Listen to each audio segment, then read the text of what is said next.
This is Michael Tolan checking back in with day 2 here at the Data Connect conference put on by Women in Analytics here in Columbus, Ohio. And I am thrilled to be sitting down with Morgan Templar. Morgan Templar gave a great talk last year, and she is here again. Morgan, tell our audience a little bit more about yourself.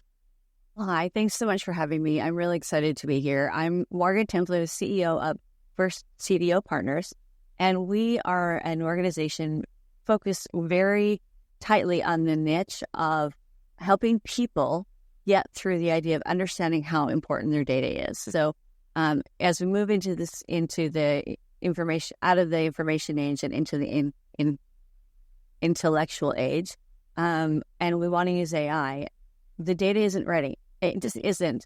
But you can't just buy a tool and fix everything because almost all of the problem is people. Yeah. And so always it is. And so our company is there to help people understand what they do know, what they don't know, how we can help them move that needle and to achieve their goals by embracing data as a driver for their success. Yeah, the talk that you gave last year I thought was really good, and I leveraged some of the data that you had shared with some clients around just how do you monetize and understand the value of the data that you have. I'm wondering if you could just share a little bit around some of the research that you did with the EDM Council, specifically to really determine how do you help organizations understand the value of the data that they have when maybe they don't fully understand all the data they have or even how to quantify it.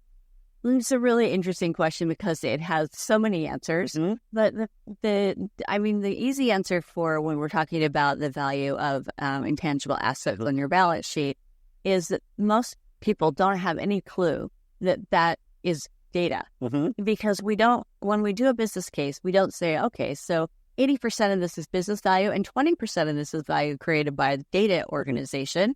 And so the data organization should get 20% of this allocated ROI. And so it's really an idea of being able to communicate that better and help people understand that when we do actually build things out, mm-hmm. the data component of it is a significant component of the qualitative and quantitative value that you get from doing projects. And I think when people just don't get it and they just don't understand and they say, well, I don't know what you're talking about. We've always had unattributed intangible assets. Like, you're right, but look at the trend line now on how much the top 5 companies in the world are worth and how much of their data is quantifiable mm-hmm. and how much of it is not. They're completely monetizing data and information. Microsoft, Amazon, Google, that's all they do. They're information companies. And so when you think about how much of their value is actually in data, mm-hmm. you have to realize that your value is in data as well. And so I think that helps a lot with people understanding. Yeah, I was just attending a session with Dr. Crow, who talked about the modern city and how they are utilizing data up in Cleveland for the first time and also making that data public and broad. And I was just blown away. I'm frustrated that Columbus doesn't have this yet. So I'm going to be talking to my friends at City Council and the government to talk through. But, this idea around just even understanding that your data has an inherent value that is an asset for you and that you do need to spend money for it, to upkeep it, to make certain it's steward, particularly with this path and move towards artificial intelligence. There's a case to be made that artificial intelligence can help you expand your current lack of data quality and governance, but also you still have to go through that work and figure it out. I know that you're also, working on, I think, a new book. Let's talk about it. So the working title of the new book is Talking to the CFO About Data. So I'm sure I'll find something a little bit more pithy than that to actually publish it under, but it's descriptive enough that people can understand what I'm working on. And I've been talking to CFOs, I've been talking to data leaders, I've been talking all over to everyone that I can get my hands on to tell me how they're actually using data to quantify their value of their companies. I think the biggest thing that I've really been able to come up with, to be honest with you, is that the CFOs don't know what language the data people are using. We use acronyms and we use, all of these things they don't know. It's a little too technical. We start talking about engineering and we start, when you start talking about that sort of thing, which in reality, it is all of those things. The CFO's eyes glaze over and roll. They're like, my eyes glaze over. Yeah, exactly. And so you really have to speak their language. You have to understand what matters to them. You have to understand what's important. So that's really what I've been trying to together. Like, what are the most important things that you measure in your company? And how does data contribute to that?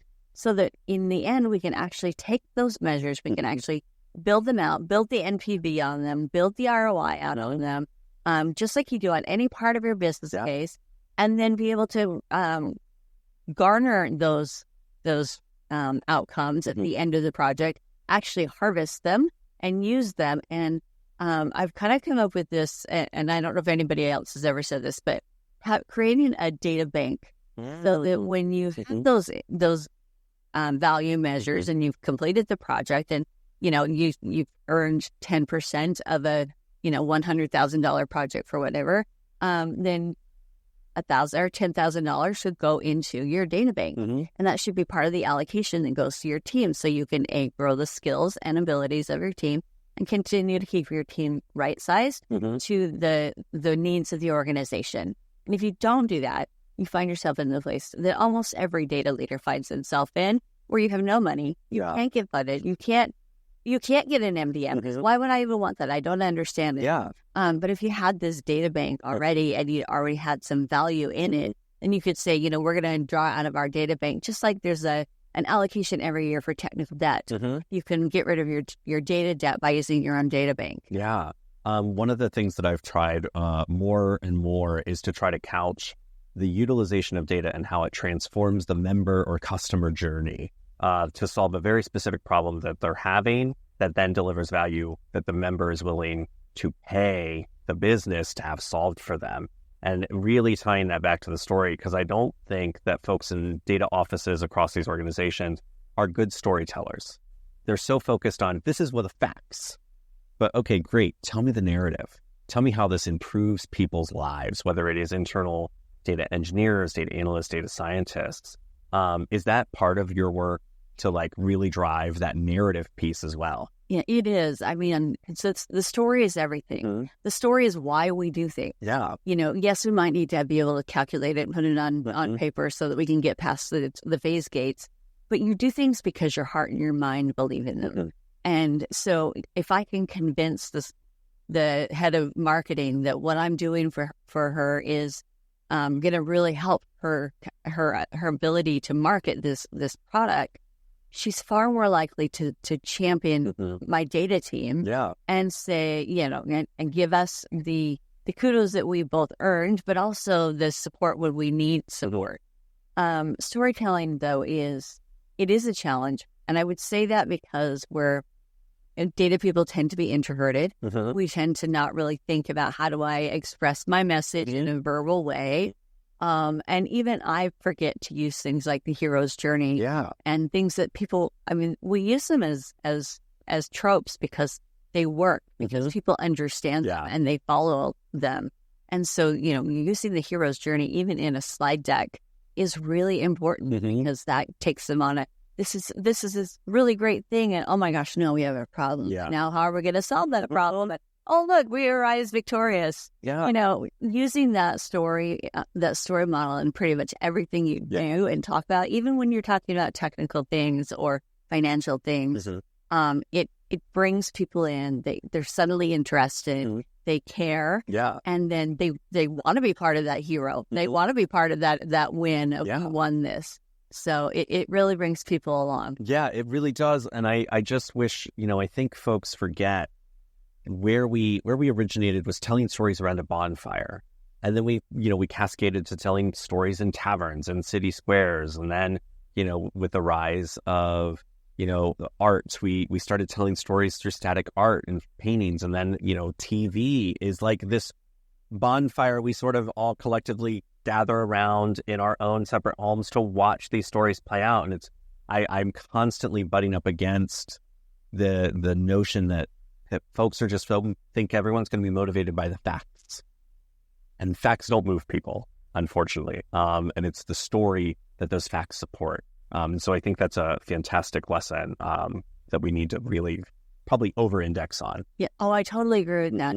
I think the number one challenge and problem is that we have decided that executives should only have 3 bullets. Oh my gosh. You cannot tell a story in 3 bullets. Well, it cannot. You can't even give the facts. Mm-hmm. And when that is what you're limited to, and I have many times had to go into a board presentation and I only get 3 bullets. Well, that's great, but I'm going to tell you about each of those. Yeah, great. Exactly. And I'm at the point where I'm like, I can't even give bullets. I need a photo or a picture. And luckily, I've been using AI image generations to get a lot of these the storyboards crafted, because you can create characters recurring. And so I just say, here's my character, and here's my hero, and I'm following them through this entire experience. And here's every step where your data is influencing how we impact that person. And that has really moved a lot of people to start understanding, oh, I get it now. And then it's like, okay, here's the final use case of or the finite use case of what we want to focus on. And so I'm really excited to see what you're working on and when it comes out and how you're talking to CFOs, because the conversation of just not meeting and using the same language is just so common across organizations. It's so frustrating. It is. And I will tell you that the most successful data governance organization I ever had, even though it reported to the CIO, was championed by the CFO. Yeah. And anytime they started to deviate and say, oh, this isn't important, that CFO was right there to tell them. That's amazing. No, we are going to have this. And that really, I think, is part of why I know that it's important that the CFO is behind you. Yeah. Because then I went to organizations where the CFO was not behind me. Yeah. And I had to win them over. And so you're absolutely right. Having that hero, even if it's someone that you use all the time, they become familiar with this person. And then they're much more willing to say, oh, yeah, we've talked about, Customer Joe or Customer Bob many times. So they have a persona already in mind, and that gets it faster. You don't have to introduce Customer Joe anymore. Yeah, Leah Hickman of SVPG, she talks about the transformation that Adobe went through when they were moving to the Creative Cloud Suite, and they really bet their company on it. And one of the things they did is they had a specific persona that every single person in the company knew, and the executives would walk around and be, what are you doing for this person today? And they knew that person didn't actually exist. It was a persona, but everyone in the company who was working towards that goal was aligned on how they were solving problems for that person. And it was a really powerful motivator in their vision. And I think that is so critical that we often forget about, and we'll build it once and then we just forget about it, and rather than keep honing in on it. And so I think that's a really fantastic lesson for folks. As my last question, what are you most excited for? Or has there been a point of this conference that is just, when you leave, is going to sit with you? So I have been really excited about AI ethics and AI privacy, and I've been doing a lot of volunteer work with EDM Council. I think there's been so many good talks about AI. I don't know that I could pull one single one from this conference, but I will tell you it's been really motivating to help me recognize there's still bias, and there's lots of unconscious bias. There is a lot of opportunity for us to make that better, and to help our AIs grow, and because they are going to become personas that are part of our daily lives. And, how do you help them do that? So I think that's probably my takeaway from this conference, is that we all need to find a way to be able to step up, and whether we're volunteering our time or our company is willing to do it, or, you just happen to know somebody that has influence. Yeah. But we all need to step up, and we all need to say, AI is here. AI is not going away.